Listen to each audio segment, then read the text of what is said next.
Okay. So I think we're gonna start slowly and then we check if the people from the center will join, if they can make it or not. But it's just so nice to have all of you here. Thank you for being here. Thank you for, yes, for coming together, not individually, but us here together, even if virtually from different countries, different time zones, different places. At least we have the same intention, at least to come here together and to come into this space of learning, of contemplating and meditating. As some of you know, I don't know much, so I just do blah, blah, blah.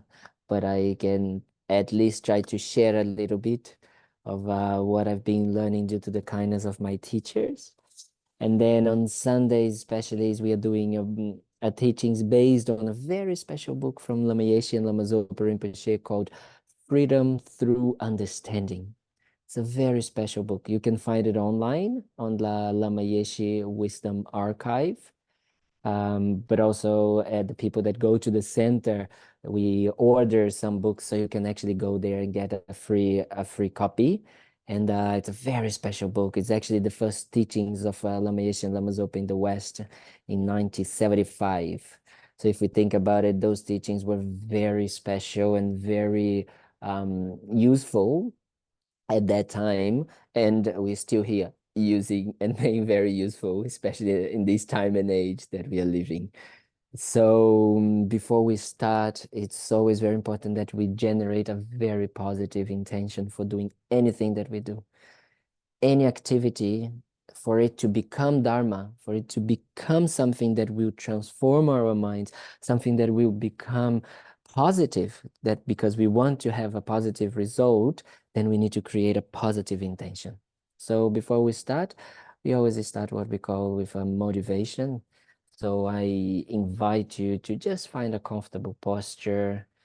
If you want to close your eyes, you don't need to be totally in a meditation posture, formal meditation posture, but at least something that will make your body relaxed, but not too relaxed so you don't fall asleep.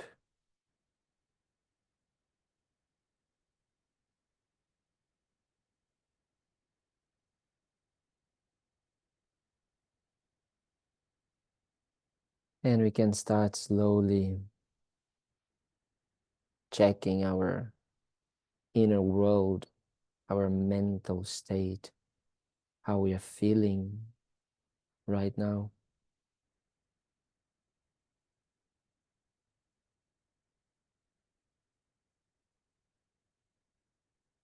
What's going on inside of us?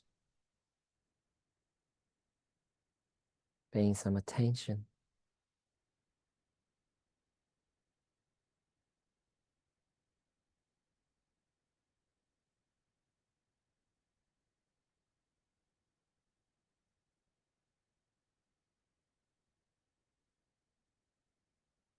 And we can start to realize that in one way or another, whatever we do with our body, speech, or with our mind, we are looking for happiness and to be free from suffering, discomfort.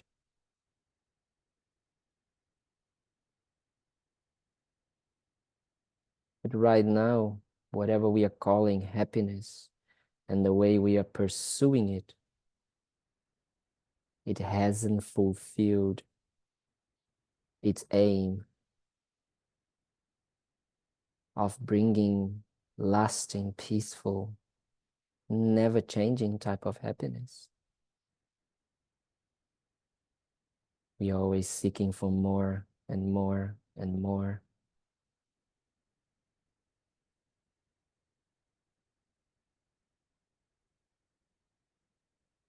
So today we decided to try and be here, listening to this talk, contemplating, meditating, and checking if we actually go inside of ourselves, looking for the root of our suffering and the root cause of our happiness. We might find it more than outside.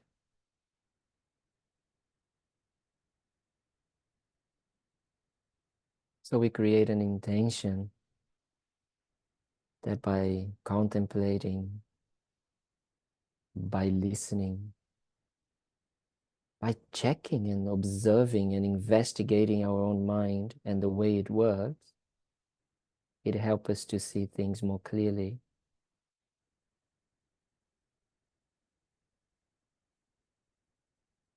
And from that clarity and that wisdom, we are able to open our heart towards ourselves, but especially towards others, and the way that we can understand our interdependency, the way that we are all wanting happiness, not to be free from suffering.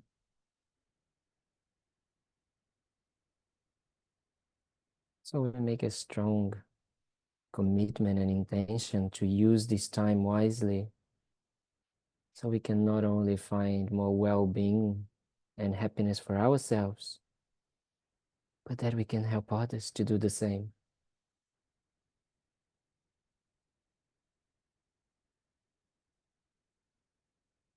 And in this way, our time here in the future will flourish as a result of our actions now into us achieving this state of no more suffering and completely lasting peaceful happiness for ourselves and others.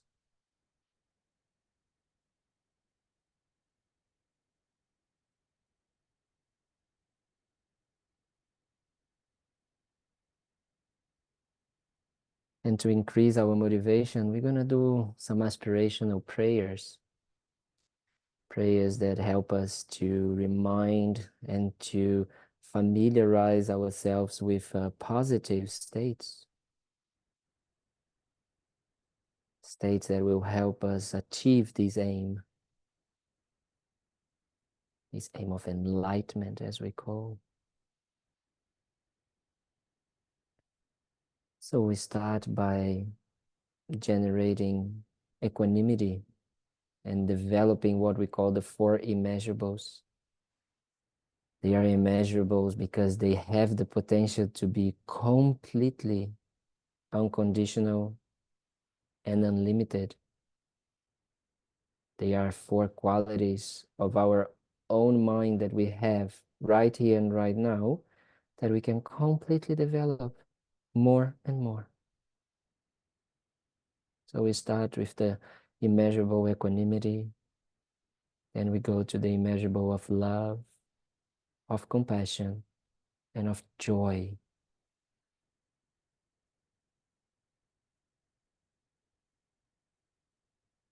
So we are on page 35 of the Golden Book.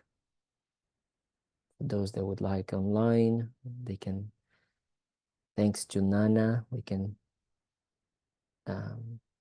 pray together.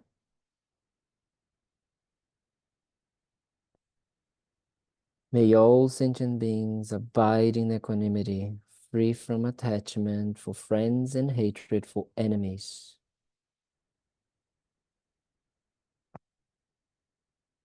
May all sentient beings have happiness and the causes of happiness.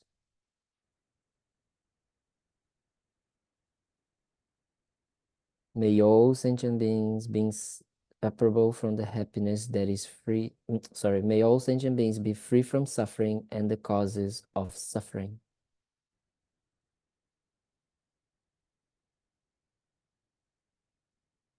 Now, the joy of may all sentient beings be inseparable from the happiness that is free from suffering.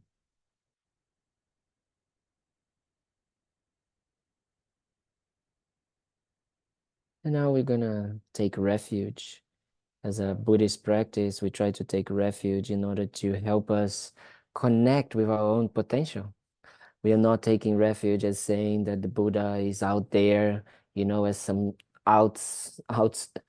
external source coming and giving us something. No, it's helping us to remind of ourselves of our own potential that we have within ourselves and that we can actually develop, right? That we can develop to become this enlightened state, to become this Buddhahood state, this state of a Buddha. And becoming a Buddha means that we can actually help sentient beings, help others to achieve the same enlightened state that we all have within ourselves. Buddha nature is that nature, that potential we do have inside of ourselves that is always there and that we can develop. So refuge, now that when we take refuge, we are taking refuge all the time in our lives. We're taking refuge in so many things. We take refuge in food. We take refuge in relationships, in Instagram, in Netflix. But no, we really need to take refuge in things that will help us achieve this potential and not things that cannot help us to achieve this potential. So that's what we are taking refuge. Refuge means that protects our mind into creating a mind that is going to become even more virtue than it is now. And the Dharma is the path, is the kind of like the teachings, not only the teachings of the Buddha, but especially the possibility of transformation that we have. Because if we observe, our mind is already there. We already have our negative tendencies and they are not one with the nature of our mind. Therefore, they can be eliminated. And the qualities, because they are based in reality, in the ways how things really are, we can develop them in an unconditional and unlimited way. And the Supreme Assembly or the Sangha is not me, people, monks and nuns. Yes, there is a relative Sangha that we say, but the real Sangha, it's all those that have developed their minds and achieved that enlightened states or their bodhisattva states or the states of kind of like development of the mind that can help us. And that's what we want. We want and we need their support. And this is a more, let's say, conventional support, right? Advices and teachings and receive teachings and all of that. So that's what we go for a refuge. And the bodhicitta mind, bodhicitta is the supreme intention, as we say. The intention, as we were saying now before we started, the intention to transform the minds. And the best intention that we can have is that wish to create the conditions so we can become a Buddha, so we can benefit others. Today, we're going to talk a little bit more about the mind of the Buddha and enlightenment, because we need to understand what that means, because otherwise we are here saying these words, but we don't know what enlightenment means. And so I don't know what enlightenment means. That how can I want to become enlightened, right? And what are the benefits? So we're going to talk very shortly. Lama Yeshe and Lama Zopa talked about it in the book, and I said that I think that's very special for us to do it. Okay? So that's what we do. So we're going to do 2 times in English, 1 time in Tibetan. So we can visualize in front of us for all of you that can make visualizations and like to make it visualizations, but especially to help us get that inspiration. So for those that are Buddhists or have a connection with Buddhism, you can visualize in front of you, on top here in front, your what we call the merit field or the Buddha, golden in color, wearing the robes of a monk, looking at you with a smiling, non-judgmental gaze. If you don't want, you can just visualize a warm golden light, like the sun shining to you. And the Buddha represents our own potential and this light as well. And surrounding us, we can see all sentient beings, all human beings, especially the people that we like, the people that we don't like, the people that we don't know, strangers, all of them surrounding us and receiving that light from the Buddha, or for this warm light, like the sun, being able to then help them develop their same sun, that same light, that same potential within themselves.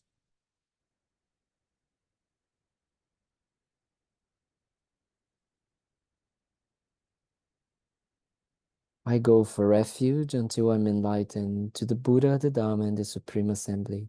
By the merits I create through listening to the Dharma, may I become a Buddha in order to benefit all sentient beings. I go for refuge until I'm enlightened to the Buddha, the Dharma, and the Supreme Assembly. By the merits I create through listening to the Dharma, may I become a Buddha in order to benefit all sentient beings. Sangye chodan soki chonam la janju bardu dani kyapsu chi dagi chunye ki pe sonam ki drola panche sangye druparisho.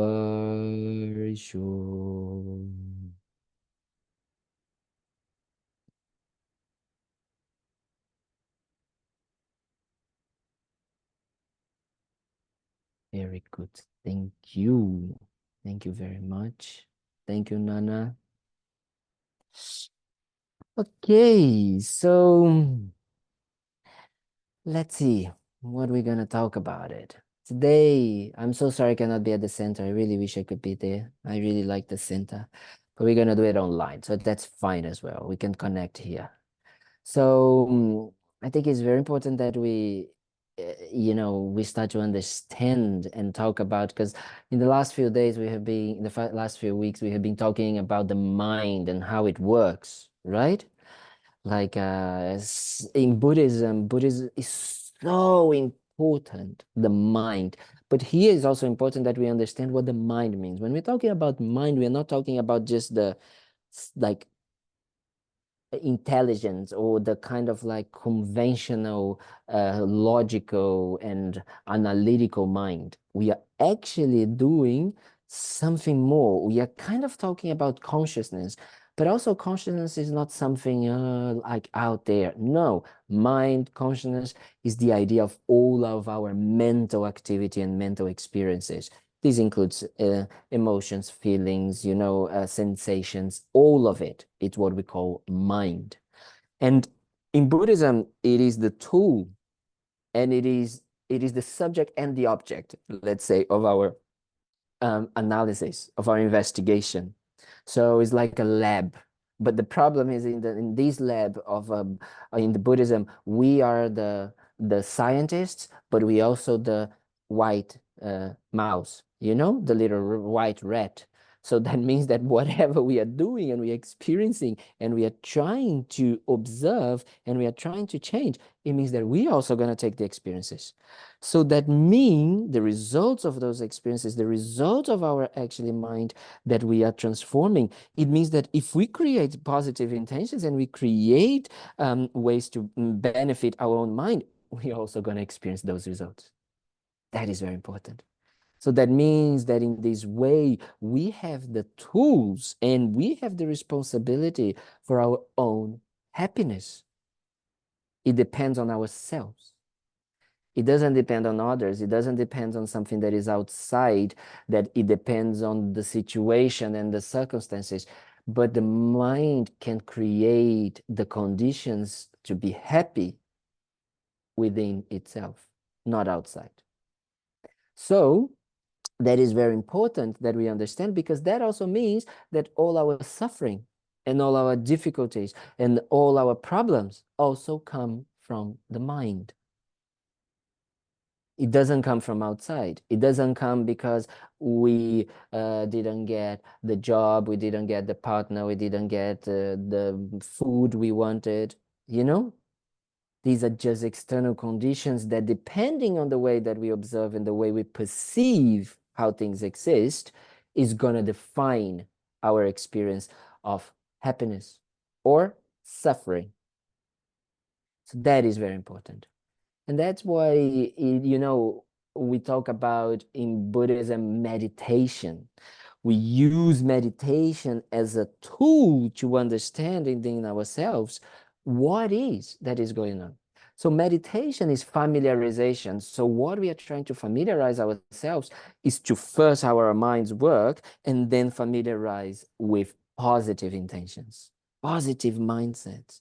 So meditation is a practice that should destroy our negative tendencies, eliminate those negative patterns and habits, and at the same time, it should increase and familiarize and nourish and develop the good qualities that we have within ourselves.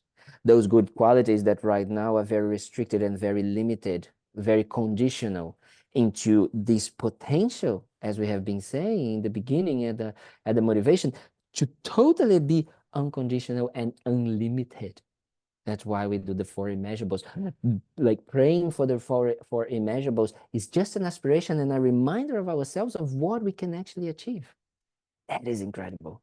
That's why these meditations are so nice, and these kind of, not the meditations on equanimity, on love, on kind and compassion, because they actually makes us connect with this state of mind that we have within ourselves and that we can continue developing more and more and more, and will bring not only benefit for ourselves, but a specific change in our minds, and therefore making us helping others as well, right? So that is why we follow a spiritual path, right? We want to follow a spiritual path, and we want to follow, let's say, a meditation or a course, because we want to transform our minds. It has to be for that. It has to be with this intention to subdue our completely wild mind and our delusions and our negativities and our, especially negative habits and tendencies. But not only the mind that is negative, but the potential that we have and the habits to continue doing that again and again and again. And therefore, we are never free. We are always dissatisfied. So that is why it's so important that we try our best to use meditation, to use like a path, a spiritual path. And I'm not saying only about Buddhism here. His Holiness the Dalai Lama, he always says, what is the best religion? What is the best spiritual path? That one that makes you a better human being. That's his answer. That is. And that is very important, because that's what we have now, the potential within ourselves to become better human beings for ourselves and others.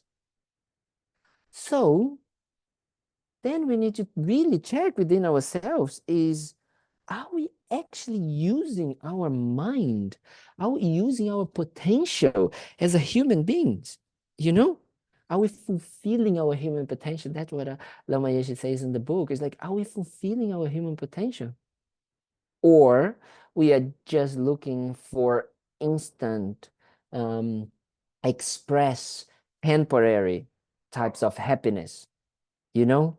Something that just like, it's almost like a kind of like a firework that goes and wow, explodes and makes it very beautiful, but then it's gone, right? And if you actually look at it, the fireworks are not really something that we can take it. It's just like powder and light. It's just nothing.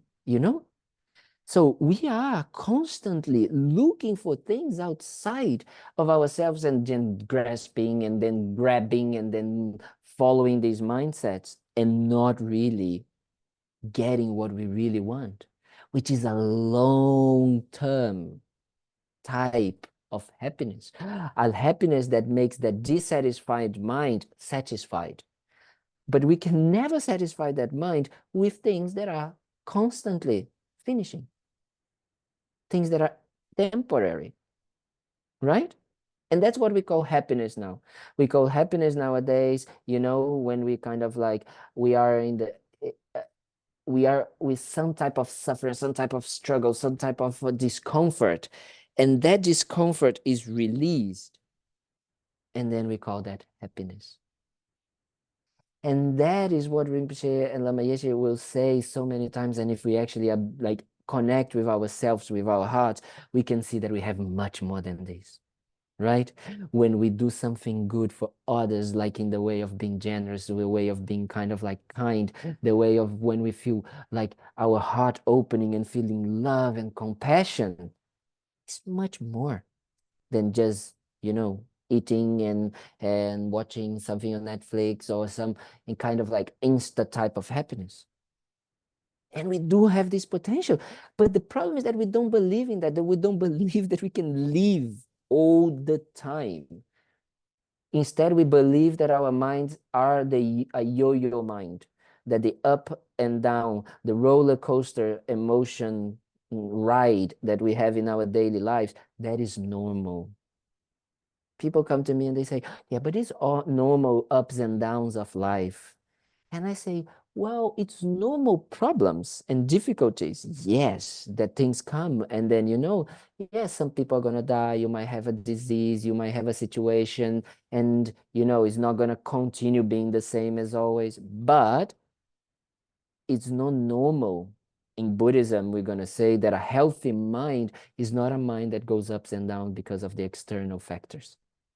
It's not a mind that goes, into depression or excitement, into this and that, looking for things outside and being more and more confused. That is not a healthy mind.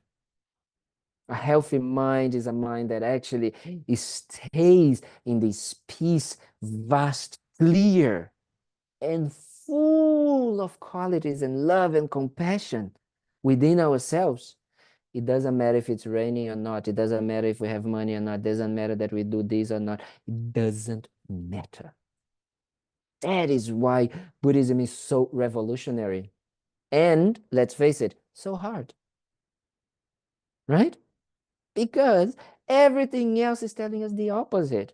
It's pushing us to the opposite, to say, no, no, no, no, no, look outside. And we've been habituating our minds more and more and more and more to look things outside. And life is becoming about that.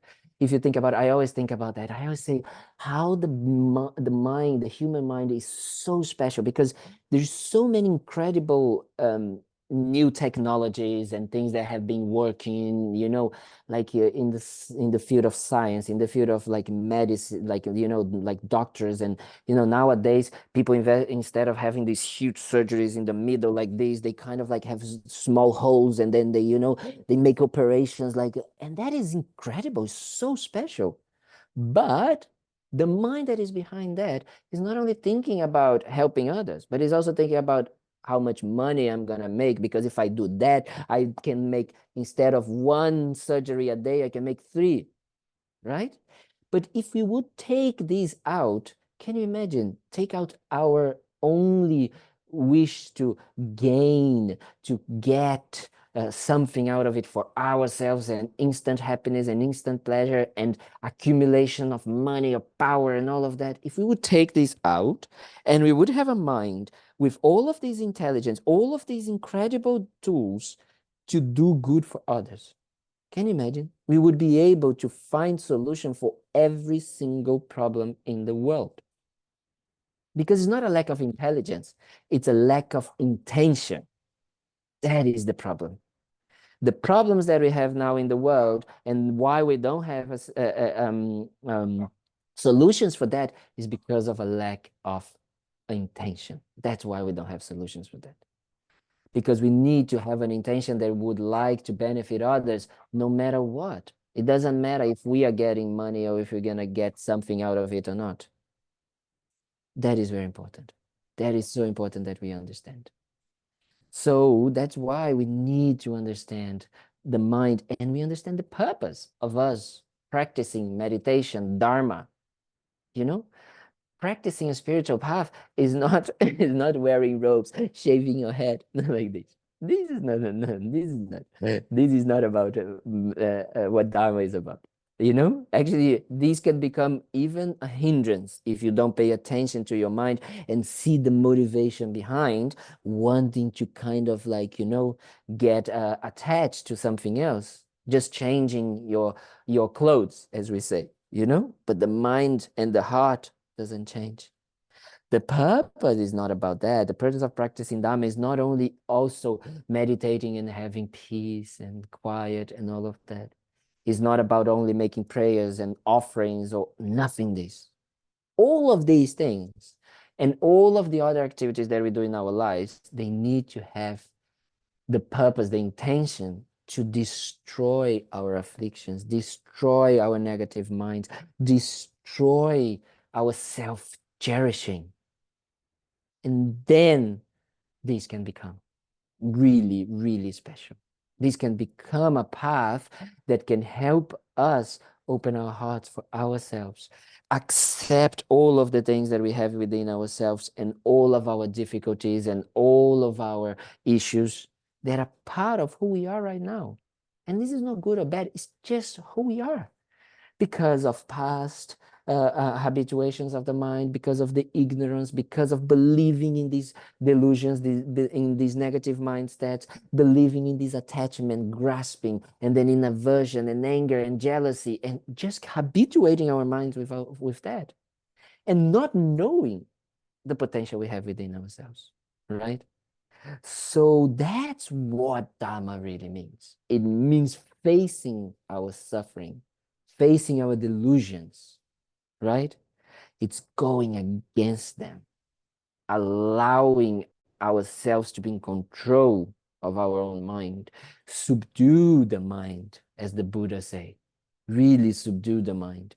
But subdue the mind doesn't mean kind of like suppression, because that's what normally we do. You know, we suppress everything that we are kind of like experiencing. Especially, I would say, I've been in places like North Europe, or even sometimes in situations that we don't allow ourselves to experience what we are experiencing, right? We try to suppress what we are experiencing because we judge it as bad.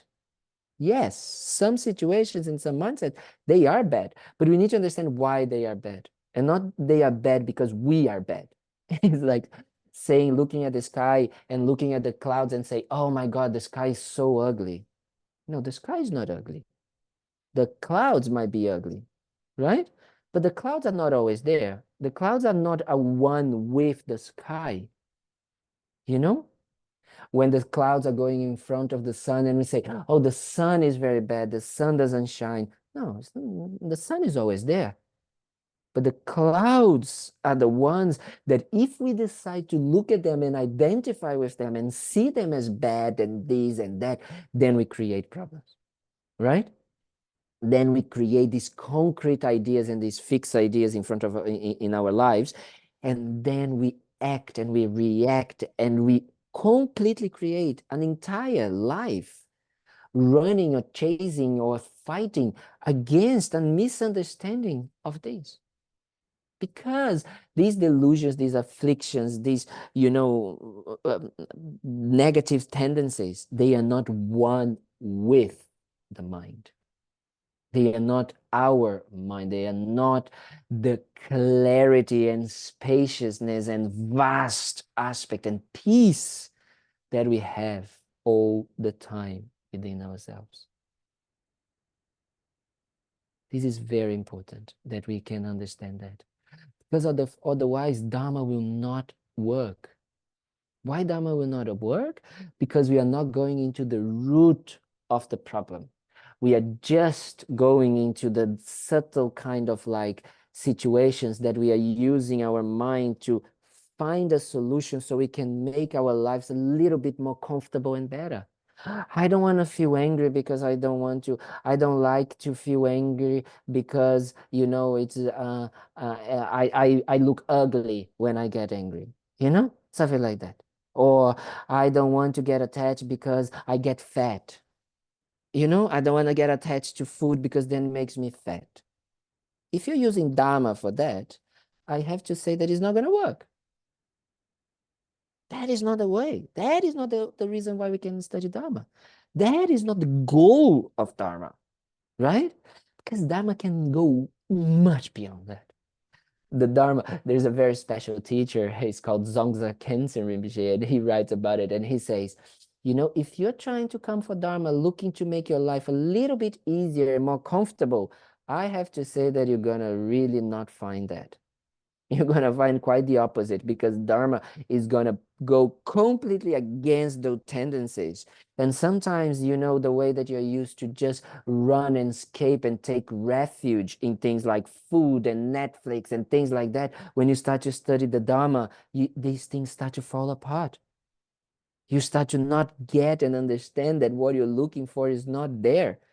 So then you start to not get what the comforts of this life, as we say. So then we start to say, oh, Buddhism is not working, it's making my life much worse. Yeah, it is in some ways. It's making this life in relation to that view of having more attachments, of being more controlled and more how do you say, looking for happiness of only in this life. Yes, Buddhism is definitely going to go against that. The Dharma is going to go against that.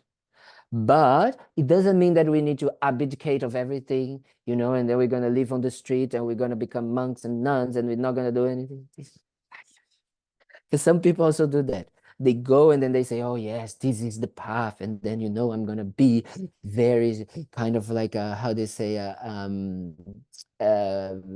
austere. Yeah, austere, you say? Austere, yes. Like a very, very poor and very kind of like, simple and things like that. And then I'm going to find happiness. Yeah. The Buddha, he left. He was a prince and he left the palace, and he went and he meditated for 6 years, just eating a grain of rice a day. And he realized that this also didn't work, right? We need to find the middle path. We don't need to change the outside. We can continue being whatever we are. We can continue being whatever we are doing and experiencing and working, but the intention, the perception, the mind that deceives us, that thinks that if I eat the entire chocolate, the entire pizza, I'm gonna find everlasting happiness. That is the mind that we need to change. That is the mind that we need to kind of like completely say, you are totally crazy, totally crazy, right? So that is what, because that is when we start to have what we call wisdom.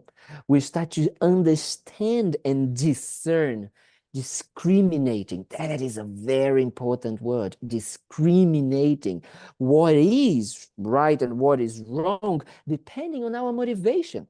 So if our motivation is to just use this life to get a bit more comfortable, to just live, have a little bit more of a warmer bed, a nice bed, and then have a nice food and all of that, I'm sorry to say, and I don't want to say this to make anybody pissed off with me, but there's no difference between us and an animal if we just think like that, right? Just eating, sleeping, making caca, then, like no difference of an animal. But then if we understand the potential we have in our mind and the potential we can use this body, this speech, and this mind to help others, to transform ourselves, to really create that intention of wanting to benefit others. Can you imagine if the entire world would just think about benefiting others? That's the only thing that we have in our minds. We wake up and we say, how can I help and how can I benefit others in my life? Wow. Wow. The world would be absolutely special, right? Instead of like waking up and say, why do I need to do this to me, right? How I want this, I am hungry, I want that, I want this, I want that. Wow. So that is when we start to use wisdom to discern what is the benefit and what is not beneficial for our long-term plan. And this is very useful for our day-to-day lives. When we are doing whatever we are doing, we don't know what to do. We have a doubt. We are in doubt. Should I do this? Should I not do that? Should I change jobs? Should I have these relationships? Should I go this? Should I go there? We can start asking ourselves. First, look at our motivation. Look at this. Check what it is. Check where it's coming from. Then it becomes more interesting, because then we are not thinking about the result. We are thinking about the cause, the mind that is going to create the result. And then we can start asking ourselves, long term or short term?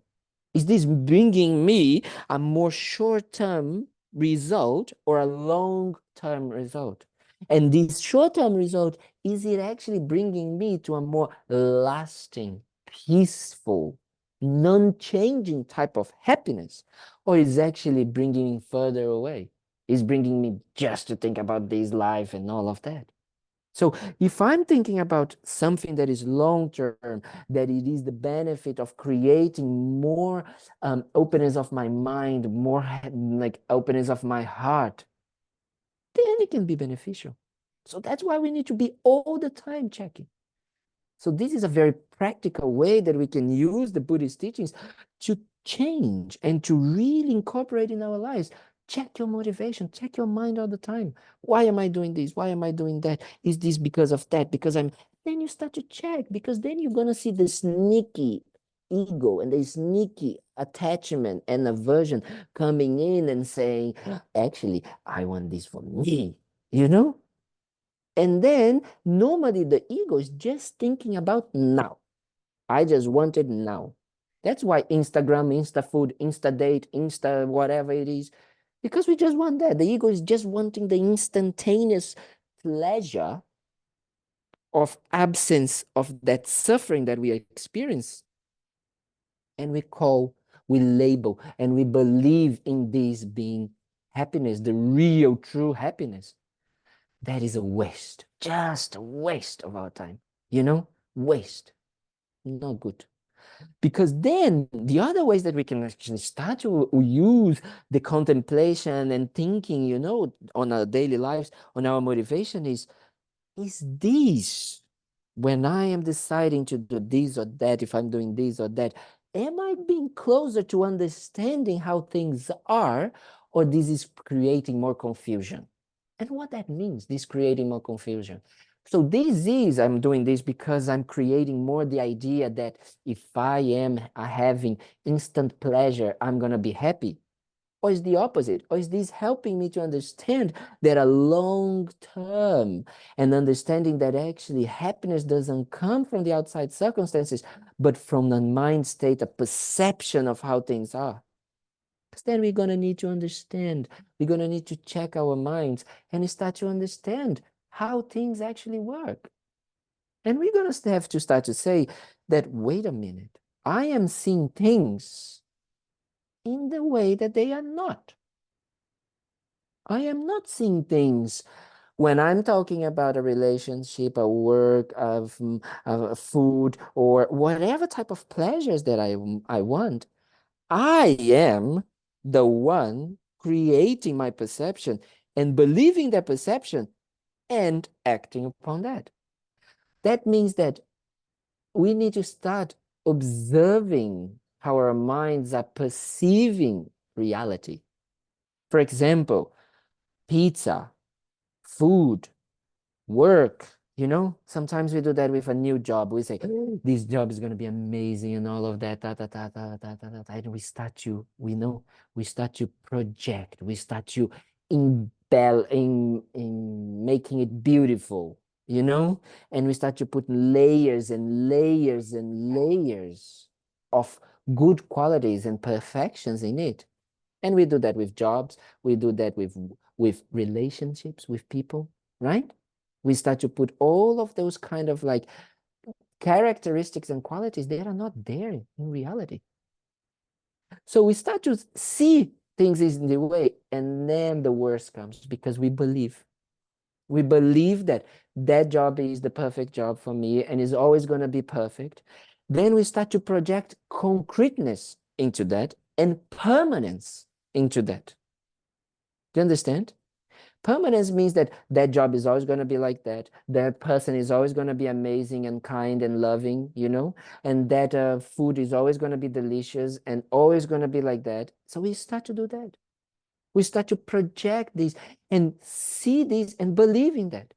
And then we start to believe that these qualities and these qualities that we just perceived completely increase them and projected on them, and that we saw that is concrete and all of that, is coming from the side of the object.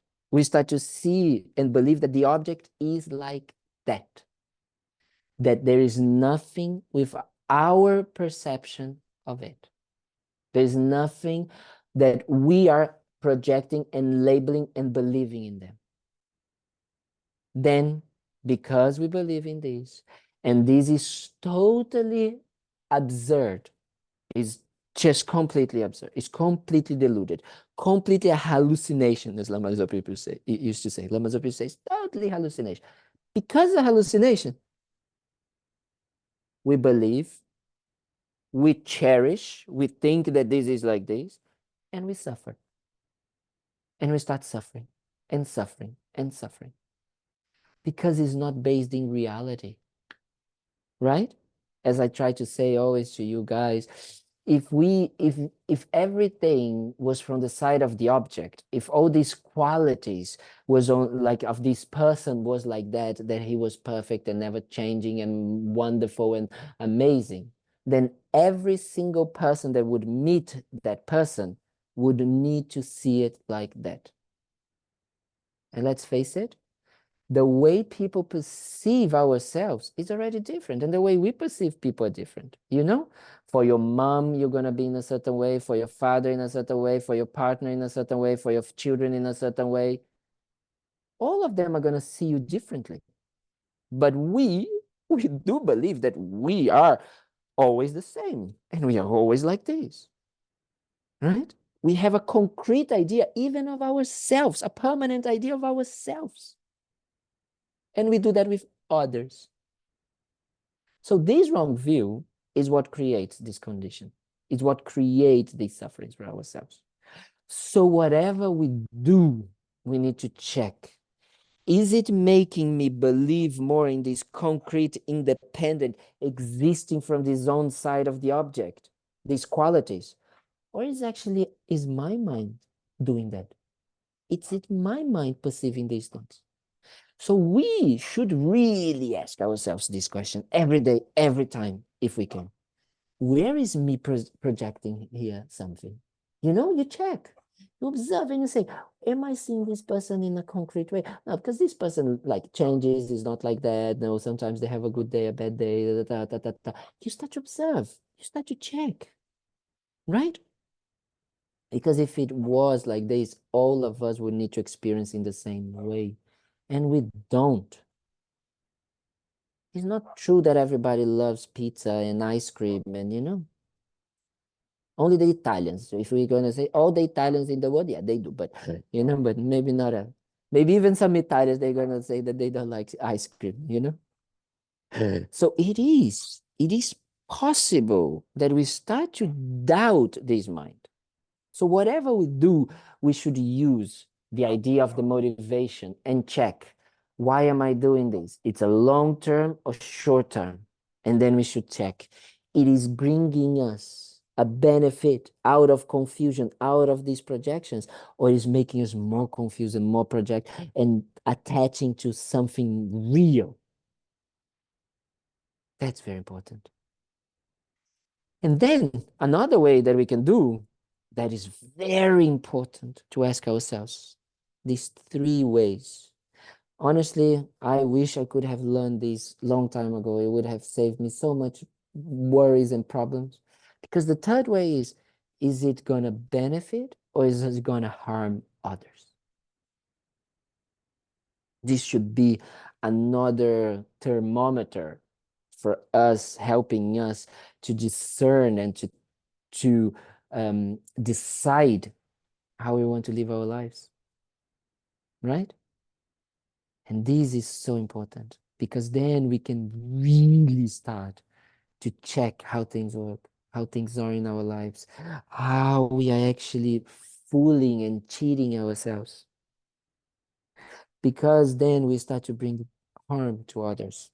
And the harm that we bring to others will never bring us happiness. Why? Because we are dependent on others. We are interdependent. Everything that we have, our clothes, our food, our shelter, even our love, our compassion, we can feel it, but we can feel it towards others. That's why we call sentient beings so important, because we can only experience that unconditional love and compassion due to the kindness of sentient beings, due to the kindness of people, of animals, right? How many of us have an unconditional love for our dogs because they are completely loving us unconditionally as well? So this is very important. This is so important that we understand that. So these three aspects is something very useful to put in our daily life. How we discriminate, how we discern, how we make decisions. Okay? Any questions so far? Because I'm here, blah, blah, blah, blah, blah, blah, blah, blah, blah. You guys must be tired. No? Any questions? Ah, I think someone sent it here on the chat. Let me check. Yes. Yeah. Can children or toddlers think or check about their mind in this way if taught by another person with a healthy mind? Yes and no. Of course, that the mind is connected with the brain, and the brain needs to develop to a certain degree so they can actually fulfill all its functions. Okay? It can. It needs, in a way. But as we understand cause and effect, and we understand that if we start to create, the mind is a habitual process. That means that everything that we create, everything that we do with our body, speech, or mind creates a seed. And creates a seed.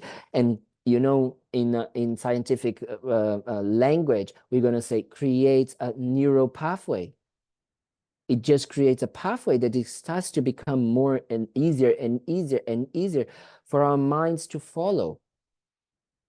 So if we start to do that, to teach kids and, children to start thinking and observing and, really checking their own minds, then definitely this will help them in the future to be able to deal with situations in a much more healthy mindset, in a healthy way, right?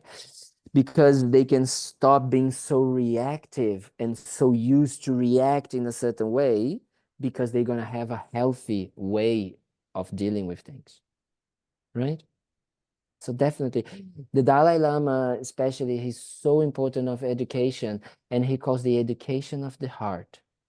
And he started a very special, actually, His Holiness today arrived in the US. He just arrived in New York today. He's going to go and have so blessed. We are so blessed to have a living being like His Holiness right now in the world, and he's in the US. So he's very, very, very blessed to have that. But the Dalai Lama, His Holiness, he says something that is very interesting, because he says, we need to educate the heart now. The mind we have educated very much, and we can do many incredible things. Now is the time to educate the heart. So he started what we call the social ethical emotional learning, SEE learning. It's a system of education with Emory University in the US. Social emotional ethical learning, social ethical emotional learning. So he created that in order to help teachers teach from an ethical, social, and emotional way children. And he says if children would learn that and would learn tools like meditation, we could transform the world in 2 generations, So no more, like, how do you say that, wars, no more famine, no more natural disasters, no more global warming, no more nothing of this.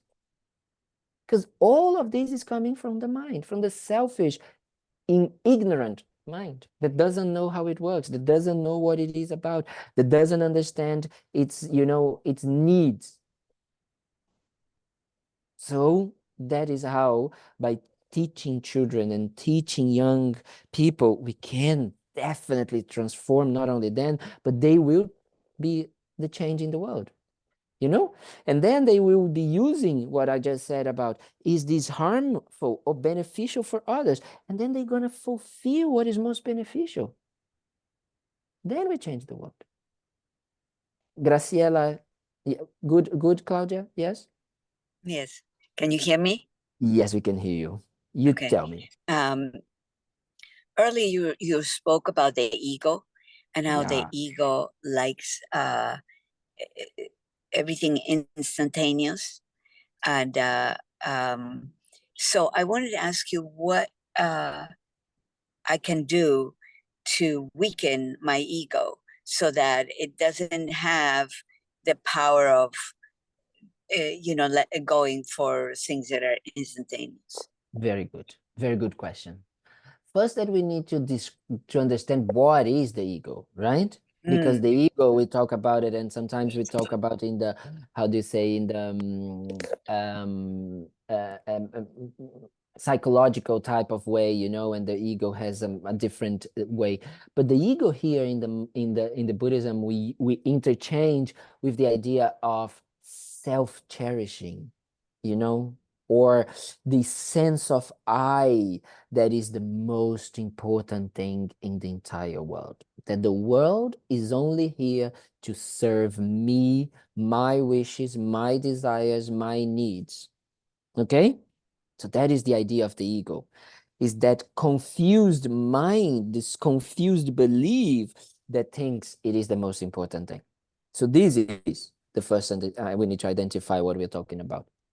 And that is exactly some of the things that I was saying now about how to make a motivation. But the most important is to understand that the ego in itself, if we're gonna analyze, it's is more of a response of our wrong view, right? It's just a manifestation of our wrong view, because the way we are clinging to these things outside, we are seeing and believing that these qualities of amazingness, deliciousness, and all of these things that our ego is grasping, as long as we believe that it is outside and that is not our mind creating that, if we don't understand that it's our mind perceiving this, we can't let it go of that. So here we have the two important aspects, that is the methods that we say, which is compassion and wisdom. That is how we decrease the ego. But we should not be fighting against the ego. Very important. Okay? We need to love ourselves and our ego. And we need to understand that it's not because we are bad people that our ego is responding like that. It's not like this. It's just a habitual tendency. It's just a mind that is used to respond in this way. And the reason why we decided to use and respond, and the ego works in this way that is working, and each of us, we have different perceptions of our own egos, is because we wanted to be happy and not suffer. This is the basis of our existence. So how can we be bad or kind of like fighting and that is the problem. We fight and we get very beating ourselves up because we judge ourselves as bad, right? But the ego is just trying to be happy and not suffer, but it is ignorant, is looking in the wrong ways. So can you imagine? You have a little child trying to do something and they don't know what to do, and we get angry at them because they don't know, but they never knew. How can we be angry at them? Do you understand? Right? So we do that. Normally we beat ourselves up because we shouldn't be like this, we should be like that. We start to be tight and very mean to ourselves sometimes, right? So we need to start understanding that this is not what we should do with our ego.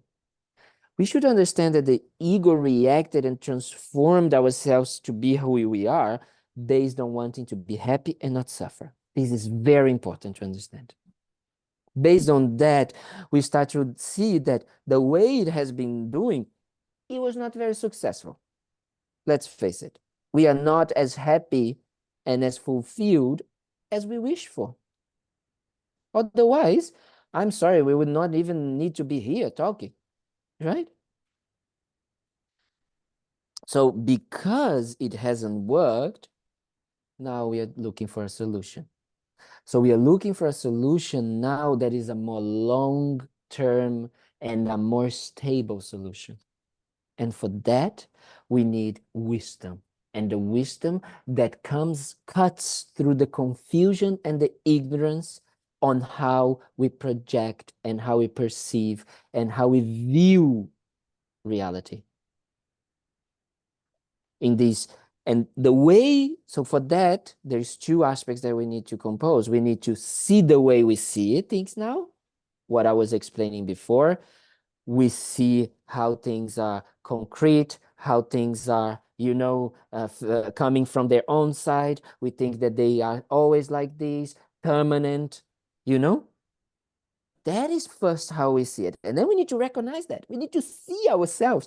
And when we start seeing that, life becomes so joyful because we start to laugh at ourselves and we start to see, look at me, completely crazy, projecting these crazy ideas and fixing these things into that poor person, that poor situation, that everything's just us. So this is first. We need to understand first. So this is the first understanding is okay, if we are acting like that, so if things don't work like that, how do they work then? How do they exist? So then we start to understand that the way how things exist is that they are causal, they are causes and conditions. They are dependent arising. They are arising because of cause and conditions. A flower is not a flower without water, without sun, without moisture, without, earth, without nutrients. So the flower didn't pop up out of the blue. Like we didn't pop up out of the blue. We are a bunch of causes and conditions coming together. But these causes and conditions, they are impermanent. They are ever changing. They are not inherently existing. They are not independent. They are all dependent.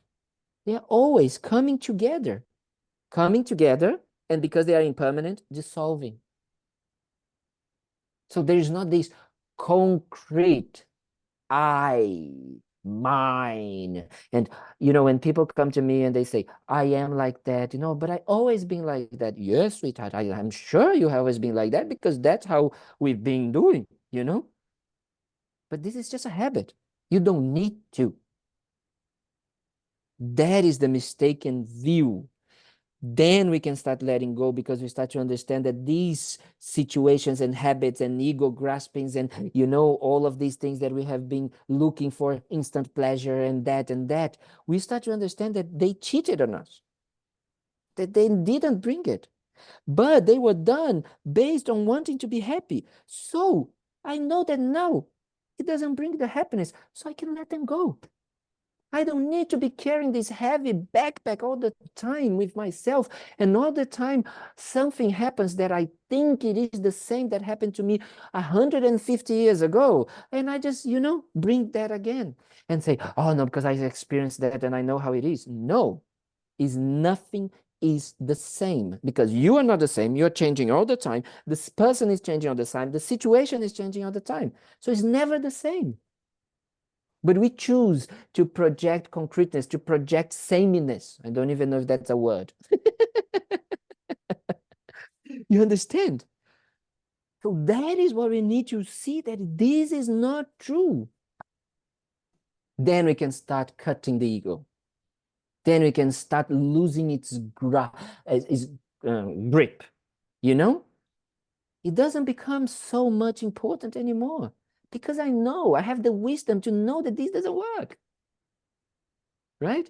And at the same time, when I start to develop the understanding that things are interconnected, that we are dependent on each other, that we are depending on causes and conditions, then I can understand that if I use my mind in a positive way, I create positive results, right?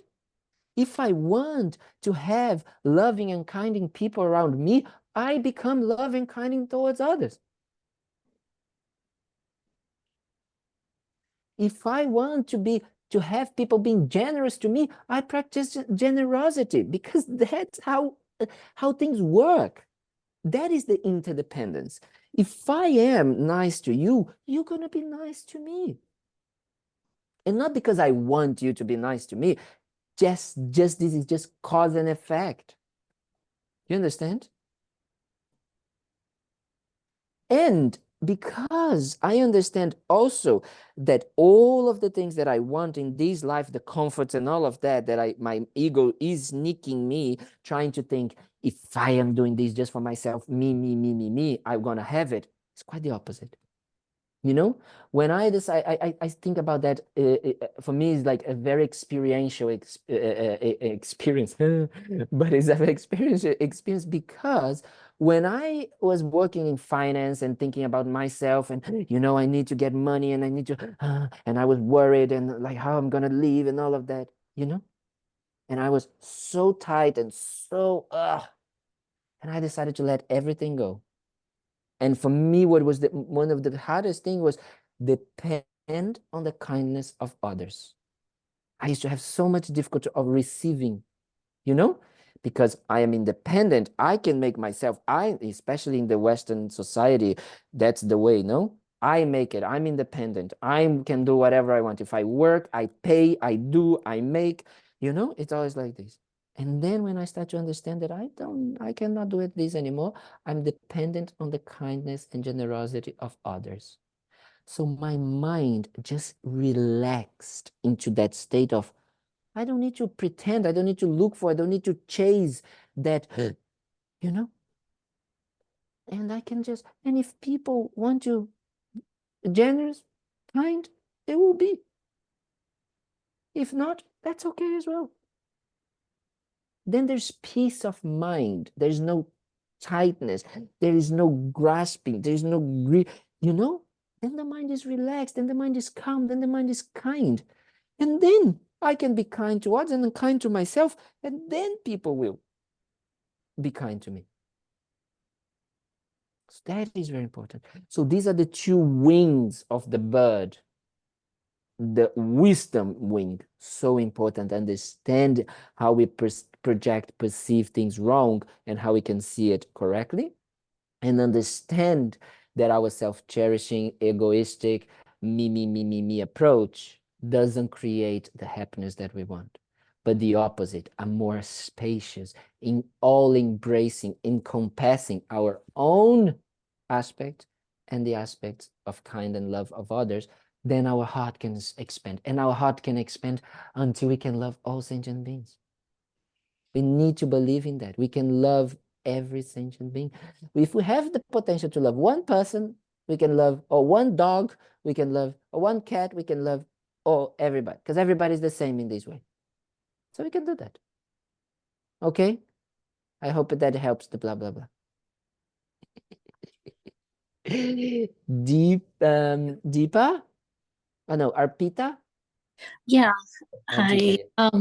Hi. I'm asking a question. I kind of hesitated because it's for my friend, and I'll give you a little backstory. 15 years ago, she started her own company, and she ended up becoming an alcoholic. And then she was put on antidepressants. She was diagnosed with major depression. Yesterday, I was talking to her. She's been taking these harsh medications for 15 years. Oh, wow, So wow, I wow. started telling her about meditation, how it can change the mind. And Very she good. became very angry with me. She said there is nothing wrong with me. And I am in neuro recovery right now because I had a reaction from the vaccine. So nothing major, but I've been practicing Buddhism for 5 years and Very good. recovering from this, for the last 3 years now. And meditation has really helped me, where they diagnosed me with depression, but now I'm not depressed anymore after practicing meditation. So I was trying to help my friend. Yes. And she said really harsh words to me. She said, I have a mom. She even went to my mom, that my mom was always depressed and my whole family is depressed. That's why I do meditation, and I don't, and she's going to just continue we've been friends for 30 years and I don't know how to approach this. I just kept quiet, you know, and I'm praying for her, but Yes. I don't even know how to help her, if there is a way to help her. Yes. Very good. Very, very good. I think that, you know, it's very, very, thank you so much for sharing this, because it's very useful that we kind of can start to see a few aspects of this story that can kind of like help us in many, many ways. Because one of the things that we need to check is that first and most important is that it doesn't matter the result, okay? The most important thing is the intention. It doesn't matter if you were able or not to make her meditate or not. Right now, you tried your best to help her. And this is already helping you. That is very important. And you try to help that person, but we don't have control of the situations. We don't have control. We cannot force anyone to do anything. Why? Because we cannot change others, right? We don't change others.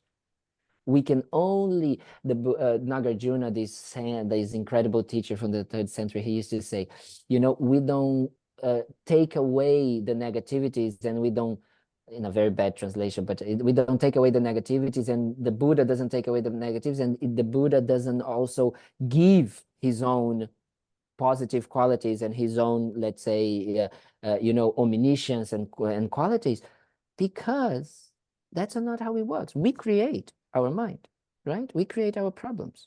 We create our reality. So what you've done was extremely good and extremely beneficial and extremely kind. But you need to understand that it is you can't control the result, even if the intention is positive. So that's why it's so important that you can connect with that intention inside of yourself, because that's what matters.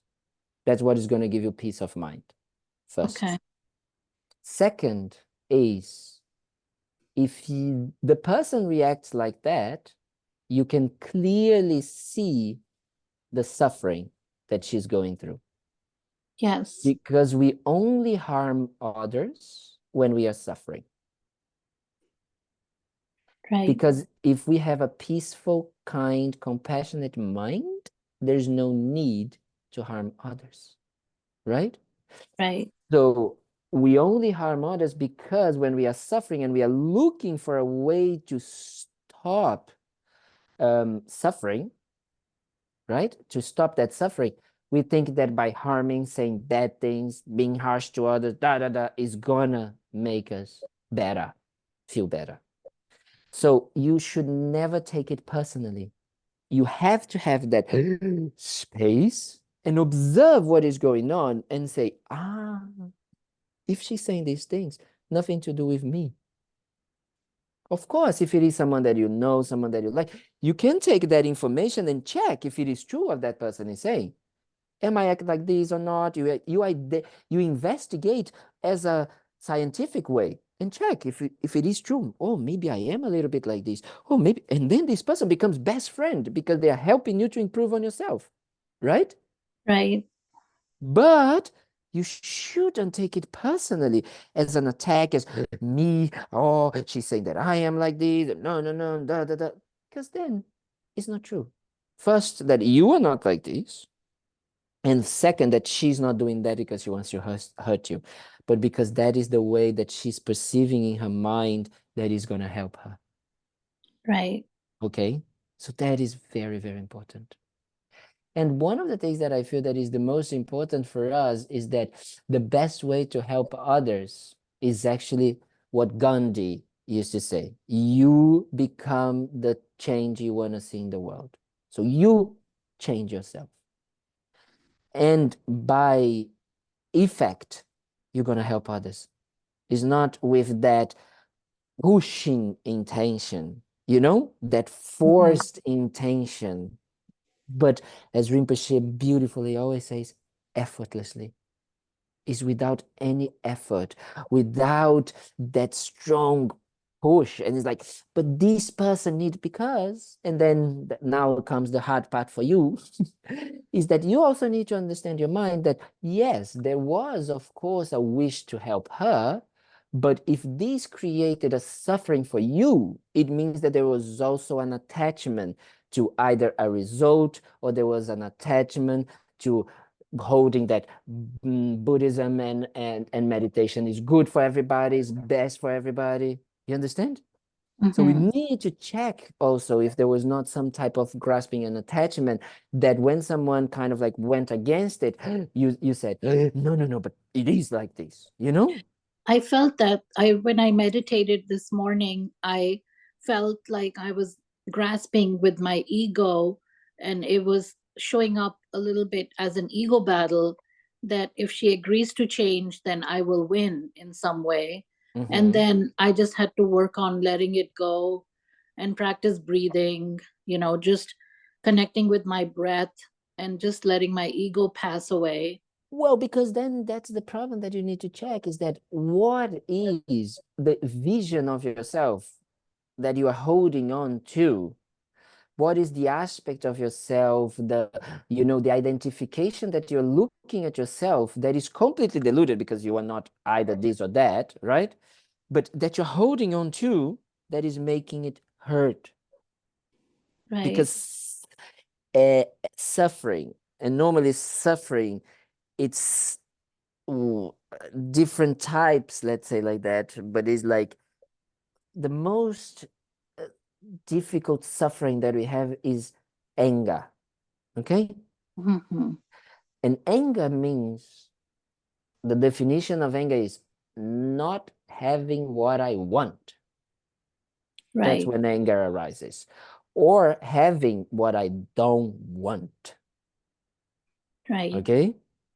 And anger has many different subtle nuances, kind of like different levels or ways that it manifests. It can manifest as frustration, as irritation, as sadness, and as depression.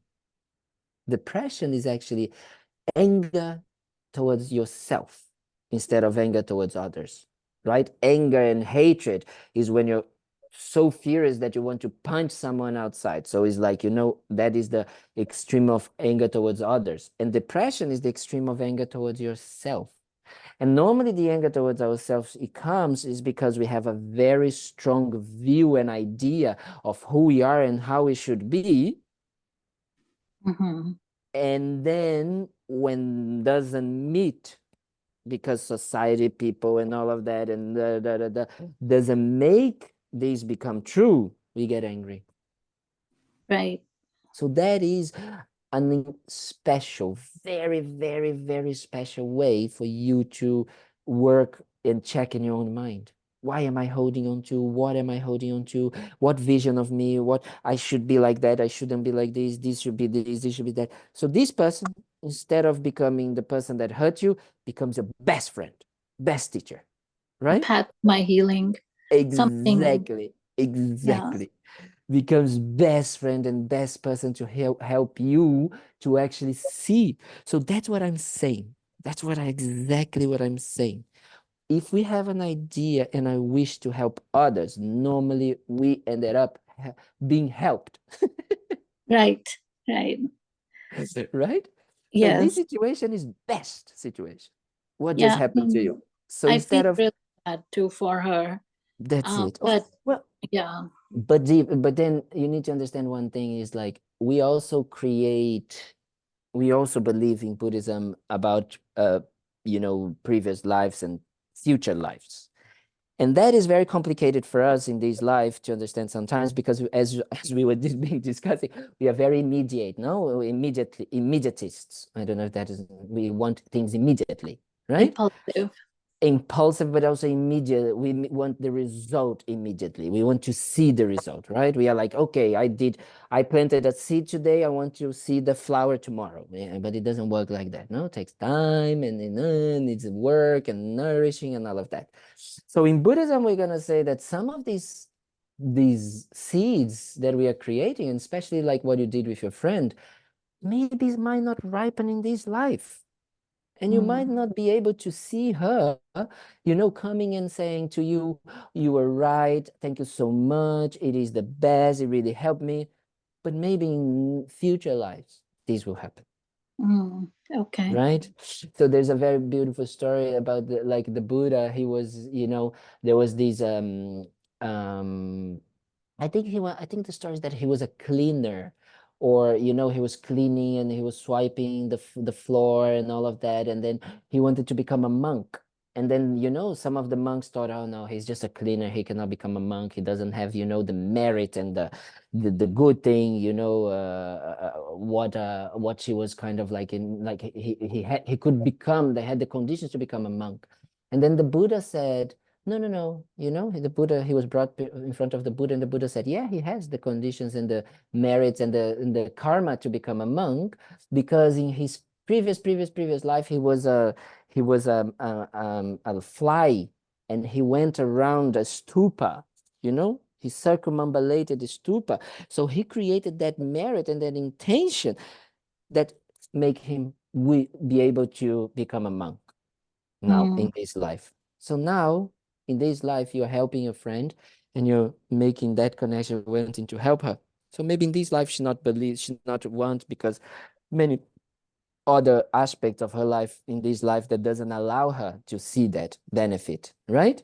But in future lives, maybe this will come up. Okay. Okay.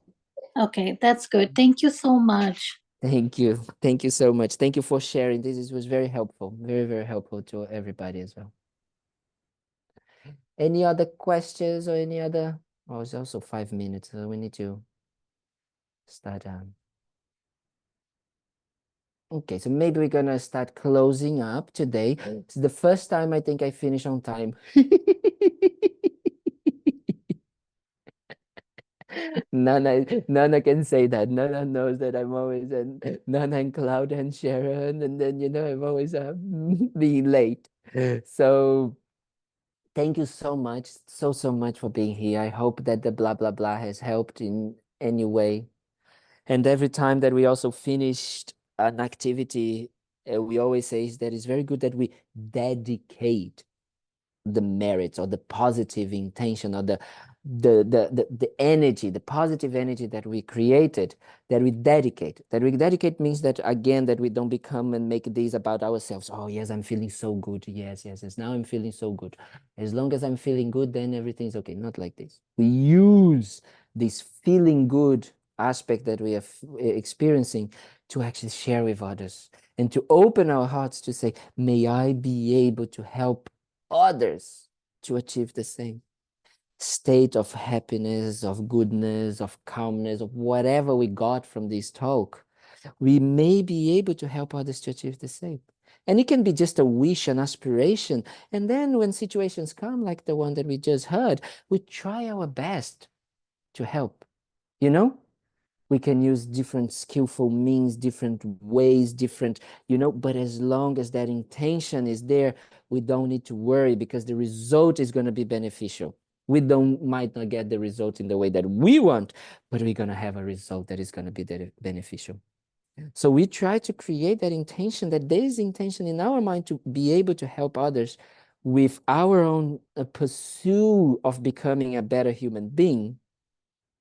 So in that pursuit, in that way of wanting and developing ourselves, may we be able to help others right now while we are trying, and especially when we achieve that state of no more suffering, where our ego is completely subdued and we have open our hearts and develop unconditional love, kindness, compassion, wisdom towards all. So we dedicate for that we may be able to achieve this fast, very fast. And we dedicate that all those, you know, problems and situations, especially the ones that we just heard, and people that we know in our lives that are going through a lot of pains and sufferings and difficulties, may they all have their suffering completely pacified. May they be able to find the necessary conditions and ways to be a bit happier, a bit more calm and peaceful, less depressed. And may they be able to help others to also do that. May they be able to open their heart. And all the wars, famine, economical problems, you know, disputes, all of the horrible situations we have in the world, all of the, you know, environmental problems that we are suffering, all of these may be completely seized and eliminated inside of the mind streams, the mind and the heart of all sentient beings. Because these, the causes of all these external problems, is the mind and the heart that are closed, ignorant, and selfish. So we dedicate for all sentient beings to open their hearts, to have the wisdom and understanding to discern how to benefit others. And we would not be here if it was not for the kindness of so many people, you know, connected with the center, Thubten Kunga League Center, connected with these incredible teachings, and especially our teachers, Lama Zopa Rinpoche and Lama Yeshe, who are not here anymore. Lama Zopa, we pray for his swift return. We're going to do prayers for that. And that someone like His Holiness that represents these teachings, embody these teachings, may he has a long and healthy life. And all the obstacles for his knee operation that he's now in the US to do, may completely subdued and everything goes well and he can recover and he can have a healthy and longer life. Continue being a beacon of light and peace and happiness for all sentient beings. So we're going to do some prayers to help us increase and keep that wish. So Nana has already shared with us, so we can just do it together. Due to the merits of these virtuous actions, may I quickly attain the state of a Guru Buddha and lead all living beings without exception into that enlightened state. May the supreme jewel bodhicitta that has not arisen arise and grow, and may that which has arisen not diminish, but increase more and more. Just as the brave Manjushri and Samantabhadra too realize things as they are, I too dedicate all these merits in the best way that I may follow their perfect example. I dedicate all these roots of virtue with the dedication praised as the best by the victorious ones thus gone of the 3 times, so I might perform good works. I dedicate whatever virtues I have ever collected for the benefit of the teachings and of all sentient beings, and in particular for the essential teachings of perfect, pure Losandrapa to shine forever. Now we're going to do the Shantideva prayer on page 246.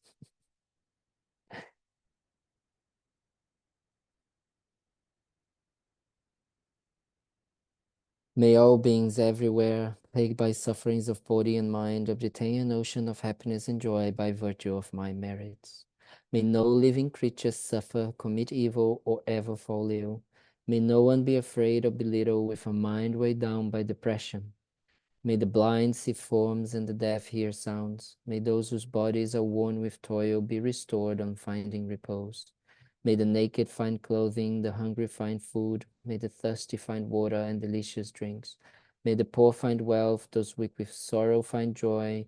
May the forlorn find hope, constant happiness and prosperity. May there be timely rains and bountiful harvests. May all medicines be effective and wholesome prayers bear fruit. May all who are sick and ill quickly be free from their ailments. Whatever diseases there are in the world, may they never occur again. May the frightened cease to be afraid and those bound be freed. May the powerless find power, and may people think of benefiting each other. For as long as space remains, for as long as sentient beings remain, until then may I too remain, to dispel the miseries of the world. Now we're going to do the long life prayer for His Holiness the Dalai Lama on page 23244. Especially dedicate for his surgery and his situation and his knee to be completely healed. In the land encircled by the snow mountains, you are the source of all happiness and good.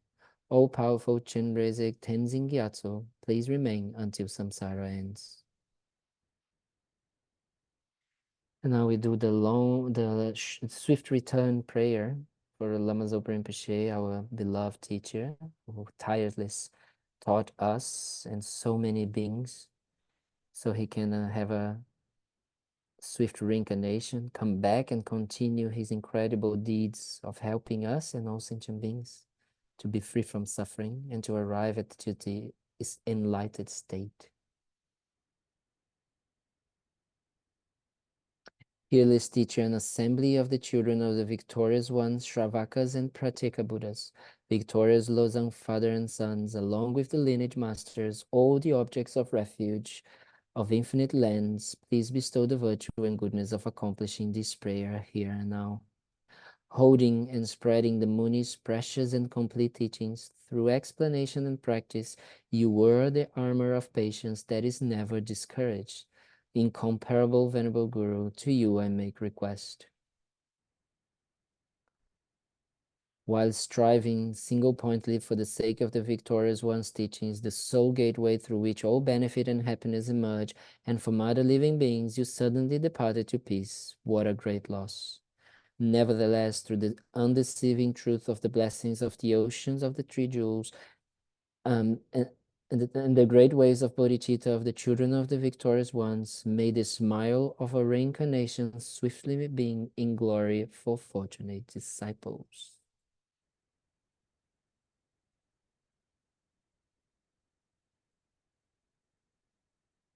So thank you very, very, very much for being here, for listening to me. I hope that it was beneficial in any way. I'm sorry for all mistakes. They're all mine. I don't know much, so I just try to help a little bit, do a bit of blah, blah, blah. So I hope that it has helped. And this week, we're going to do all of the teachings online. And then next week, I'm back in Florida. So I see you Monday. Tomorrow we have meditation at 7 and Florida time. And we have meditation in the morning at 7:30 to 8, just half an hour, then 7 to 8 in the evening. And then on Wednesday, we have from 5 p.m. to 6 p.m. And then 7 to 8:30, we have a Spanish class. Then on Thursday, we have also from 7 to 8:30, we have how to practice Dharma. So we have many different options and opportunities to check, to see each other. Okay? So thank you so, so much. Thank you, Venerable. That was wonderful. Thank you. Thank you Teacher, so thank much. you. Thank you so much. Have a good end of Thank you so Sunday, much. everybody. It was really wonderful. Thank you. Thank you you. so much. Amazing. Thank you so much. Thank you. Thank you. Thank you. It was wonderful. Thank you. Really Yes, Thank it you. was. Thank you. Yes. very grateful. Thank you. Amazing. Thank you, everyone. Thank you. you.